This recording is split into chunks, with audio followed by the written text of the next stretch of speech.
So obviously, I was delighted to hear your talk at the TEDxLambeth this year. Why do you feel that voice plays such an integral role in creating a sense of presence? Well, sound is at the core of creation. And so, if we are to be present in life, and therefore if we are to radiate our purpose in the world, then it stands to reason that our voices, meaning our sound-making capacities, would be involved in the establishment of presence. But of course, there are certain voices that we can listen to who don't necessarily create presence.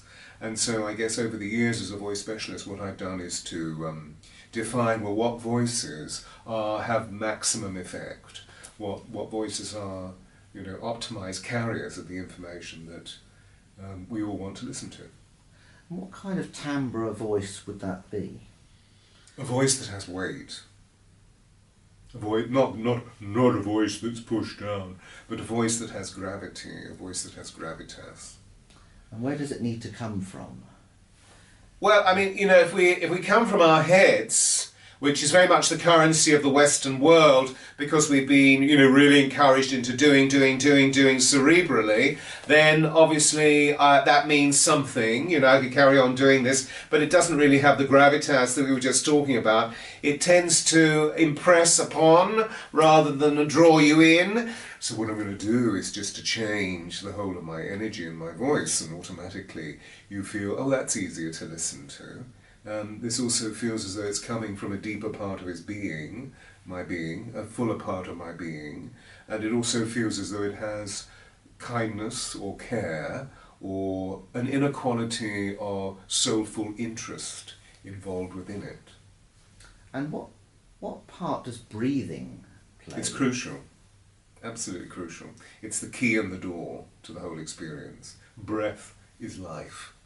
So what are the rules behind breathing to get this sense of gravitas, would you say? Well, they're really sensations rather than rules. The rules are really for the head, aren't they? And when we move into sensation, when we move into sensuality or sensoriness, we're really dealing with states of being, states of feeling. So the most important thing is to have a very full and easy capacity of support for the breath, for the professional voice user, whether we're speaking or singing. And the way to do it is really to feel how the whole of the rib cage is expanded, as well as the breath being deep. Absolutely. Obviously you knew Princess Diana very well. What do you think was particularly special about her approach to life and her principles? Well, her principles, to start at the last thing you mentioned, her principles were obviously very profound in the sense of compassionately, empathically helping other human beings. To go deeper, the entire raison d'etre of Diana was love. Do as you would be done by. Love, love, love, love, love, love, love.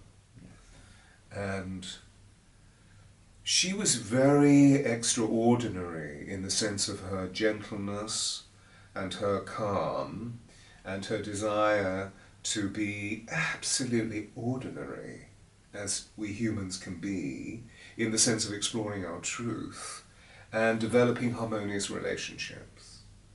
She had an extraordinary ability of being able to do this, rather than hiding behind protocol, or hiding behind formality, or hiding behind all of those subtle masks that we human beings can create because we're frightened, or because we don't feel good enough. Diana was just so intimate with the way that she could immediately look through a room, scan the room, and deduce exactly what the tenor of the room was, and immediately go to the individuals that needed her most. I mean, that was what was so extraordinary about her. Highly sensitized.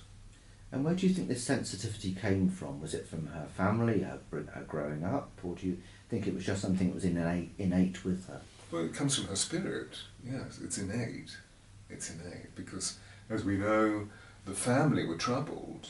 That she had a very difficult childhood, in the sense that her mother was forced to leave when she was 6.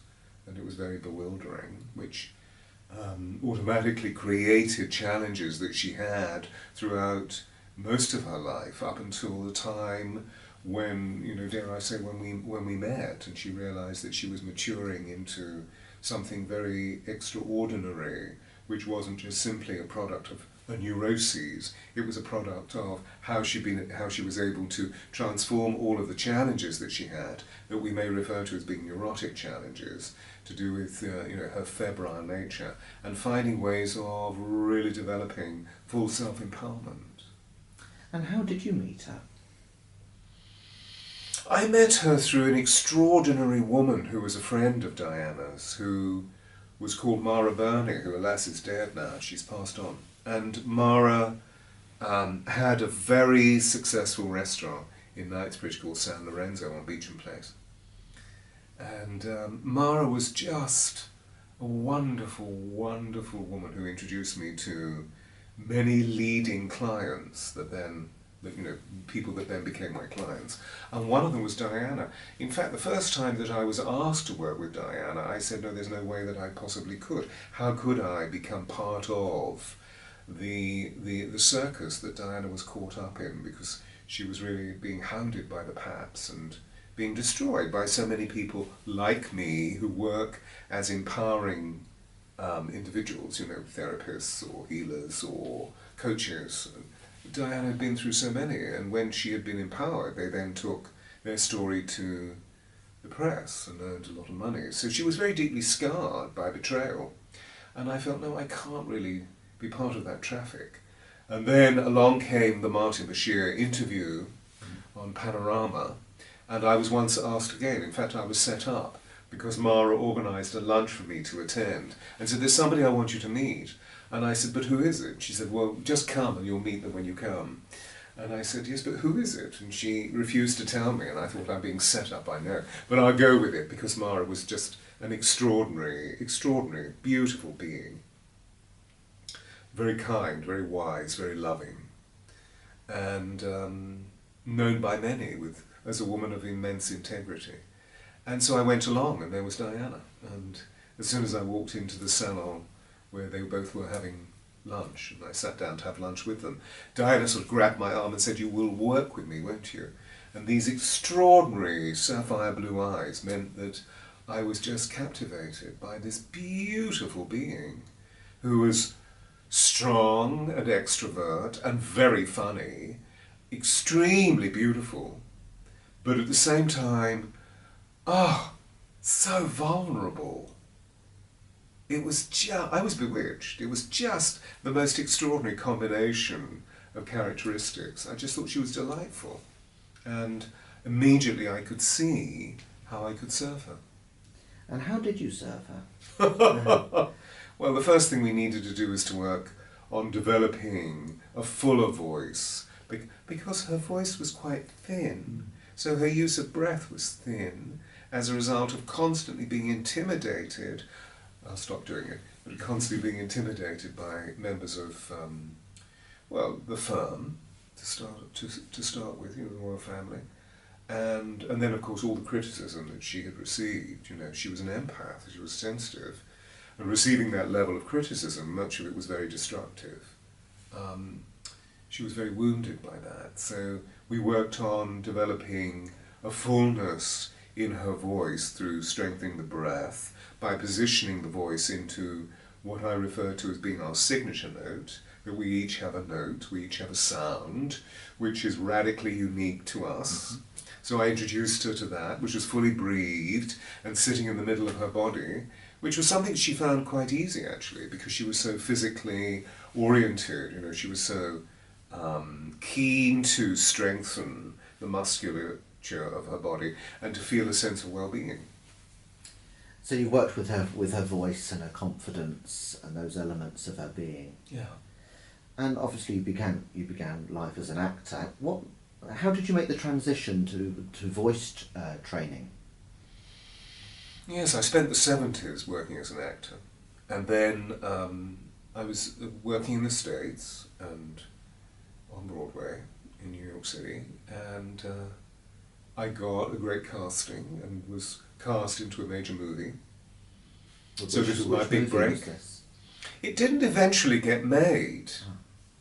And this is a long time ago, so, you know, it's all disappeared into the celluloid libraries of Hollywood. Anyway, so as I was packing up New York, where I'd lived for about 2 years, to go to LA, because we were doing the filming there, and the telephone rang. You know, this was the 70s, so it's before cell phones or, you know, finite infinite internet communications. And it was my brother saying, "What are you doing?" And I said, "Well, you know what I'm doing." There was a sense of portentousness in his voice. And he said, "Well, you need to know Mum's got terminal cancer. And she's got 3 months to live." And our father had died 3 years prior. So I let the movie go and came back to the United Kingdom and nursed her for a year. And then she died, of course. And then it was a question of, oh my gosh, what am I going to do? I'm in breach of contract with 20th Century Fox. I've lost my manager, lost my agent. What am I going to do? And the telephone rang. And the Wheel of Fortune went clunk. And here was Cicely Berry, who was the voice director of the RSC, with whom I'd worked for 3 years. And she said, "What are you doing?" And I said, "Well, I'm not doing anything, I'm just being this." And she said, "Oh my God, what are you going to do?" I seem to remember there were a few expletives. And I said, "Well, I don't know." She said, "Well, come and teach for me." And I said, "What?" And she said, "Yes, come and teach for me. And, you know, I'll give you whatever information you need as my apprentice. And there's this woman I want you to go and work with. I don't want to work with her. She's just taken over the Tory party. I'm a die-hard socialist. And so 2 weeks later or something, I was walking into Downing Street to meet Margaret Thatcher. And what was she like? Oh, she was charming to me. This was 1980. Yes, just so she was just beginning a premiership. She was really charming and very gracious and immensely intelligent, and therefore very incisive about exactly what she wanted. So it was very easy to work with her. And she kicked her shoes off and lay down, and I got her breathing and found this position of voice so that it had power and gravitas, her power. And then I seem to remember late at night we go into the Commons and bowl her voice across the floor of the Commons, so she learned how to be the strong individual that she developed. So I had nothing to do with her politics, of course. Yeah, but it helped create the Iron Lady. Well, I feel that what I did was to introduce her to her power in voice, you know, which she found very easily. She was very open to it. She had a really good ear. And what she then did with her power was nothing to do with me, obviously. But, you know, it's difficult talking about it now because we tend to see the end of her regime as being a dark force or the Iron Lady. But the beginning of her regime, the country was in dire need of leadership. And, you know, we were about to face a general strike. There were black garbage bags piled outside the Commons because the refuse collectors were on strike, you know, etc., etc. And she just stepped in and did what she needed to do. What eventually happened was that I feel that nobody really understood how to pitch themselves against her genius. So she became impatient, intolerant, and then difficult. Her cabinet turned on her. Yes, as they often do. And do you feel that any politicians today could benefit from voice training? Well, of course, all politicians could. Yeah. And it's not just to do with the way that they sound, but it's to do with, well, where is the intention of the sound coming from? Is it purely cerebral, or is it to do with allowing the citizenship of this country to feel that they genuinely care, particularly as a result of moving through this ghastly crisis that we have this conversation in the middle of, possibly, certainly not at the end. I pray that it is the end, but of course we're talking about COVID-19. And at the moment we're despairing of so many members of our central government team because of the lack of information that is being given, and the fact that, you know, here we are filming just before Christmas 2020, and we've just been told that we're going into another lockdown, and we don't know when this may even come to a close. And so people are already dispirited and frustrated, that doesn't really help the soul of the nation, doesn't help the spirit of each individual, because where is hope? And I feel that our moral leadership needs to provide us with a guiding principle or a guiding light of hope. And it seems that that is not present necessarily. Yes, it's lacking at the moment, definitely. And I think this is the point where we can talk about your book. Perhaps you could tell me something about your new book that you've brought out. So what would you like to hear? Would you like to tell me what aspects of Diana's life it actually covers, and how you came to write it? Yeah.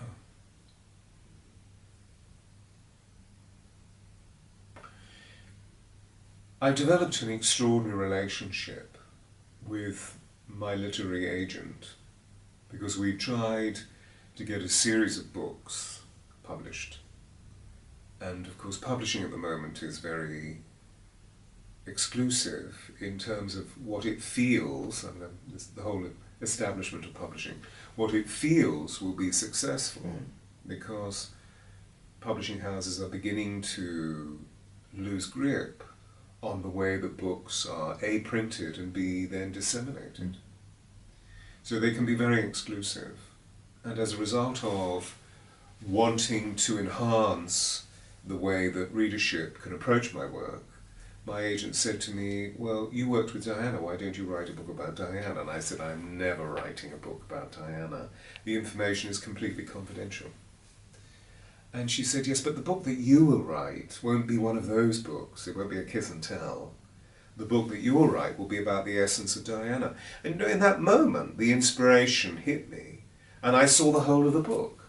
And I realized that conversations that Diana and I had had all those years before were in preparation for me writing the book. And in fact, she once said, if you ever write this as a book, can you make sure that you don't print it until my children are married? And they were very young then, obviously.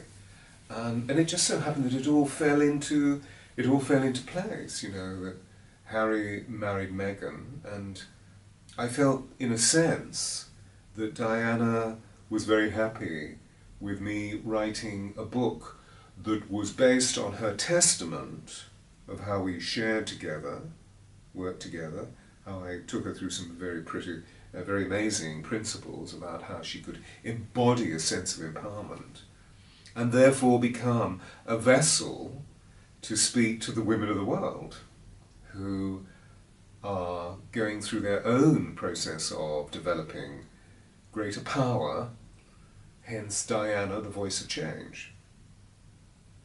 It sounds fascinating. And how is it being released? Is it being released in e-version or just in the printed book? We had a major publisher that was going to print it at the end of last year, and right at the last minute they reneged on their agreement, and without giving any reason, which was very unusual. And so I thought, I'm going to do it myself. So I published it myself through Amazon. It immediately became an international bestseller through Kindle as well as the hard copy.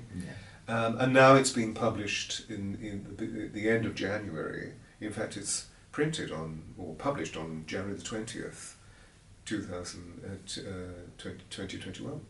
And I found that very interesting because it's published in New York by a renowned publishing house there. And it's also the day that Mr. Biden is inaugurated. So it feels as though the book is very auspicious because it's about the liberation of the human spirit in relation to how we can really bring our spirit into, our soul into the way that we use our voices as extraordinary expressive mechanisms of change. And we're coming up now to a quarter of a century, amazingly, since she sadly passed away. What do you think her lasting legacy is? Do you think the world changed because of her? Unquestionably. I found it extraordinary publishing the book at the beginning of the year. I was hoping that it would be successful. I didn't realize how successful it would become. And of course, as an author, I'm very avidly working through social media to promote the attention that I would like it to have. And I'll put a post up on a Facebook page and I'll get 7,000-8,000 people clicking on like within a space of hours. And all of those people, mostly women, are in adoration of Diana. Not just because how beautiful she was and what beautiful frocks she wore, but because of who she was. That they felt genuinely touched by her presence. And many of them feel that she's still with them. So there are many metaphysical or supernatural stories that I receive, which is giving me a really interesting firmament of fascinating processes and stories that I will put into the second book. And what will the second book be about? Will it more of the same, or? This book is about her essence. Yes. So it's not a kiss and tell, it's about who was Diana, not what was Diana. Well, we all know what she but was. Who? Yes. Oh, you know who she was. Well, we do know the way that she came across in the media at the time and the kind of statements she made, so, yes. And if you were to use a phrase to describe her from that point of view, what would you say it was? I would say extremely kind. Kind to a fault. Yeah. So we need kindness in the world, don't we? Yes. We see the ravaging intellect in the world, which has become greedy. And so our systems need to change, our governing systems need to change, and the way that we approach the subtlety of our commercial process and the infrastructure of the way that our lives function, they need kindness. And so many women are feeling that a re-injection of Diana's spirit would be immensely useful in relation to the conduction of that energy. So I do believe we're moving into a very interesting zeitgeist where feeling, as the language of the soul, is going to be expressed more readily, and that the world is going to be kinder and more empathically oriented rather than being just cerebrally oriented. I sincerely hope that you're right. And the final question I must ask you is, obviously we spoke at TEDxLambeth. What were your thoughts about TEDx and the TEDx concept and TEDxLambeth particularly? Oh, I think it's extraordinary. It's an absolutely amazing platform. You know, when Daniele called me and said, would you be involved? Well, immediately I thought, yes, I mean, I love the way that this young man is presenting the information. Of course, I'd heard about TEDx and prepared a number of clients for their presentations. And I thought, well, what a wonderful idea, particularly at this time, you know, because there he was putting it on in the middle of COVID. And it was, as a speaker, it was a very unusual experience because I like to feel myself in magnetic rapport with my audience, and to have people masked, all you can see with their eyes, sitting at 2 or 3 meter distance in the most extraordinary room.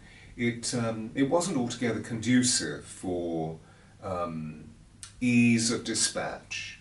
It was rather steely because of the restraints that we were under. And, you know, stupidly, I hadn't really considered that before I walked on stage, because I'm so used to walking on stage and people smiling at me. Well, I couldn't see anybody smiling, so I didn't know whether I was wanted to be there or not.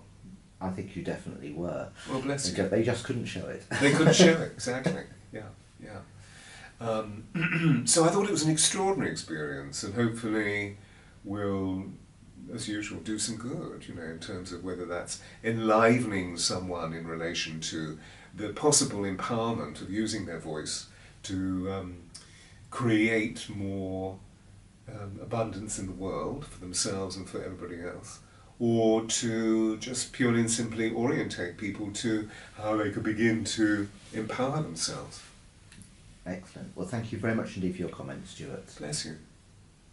So well done to all of you for doing the TEDxLambeth. Thank you very much indeed.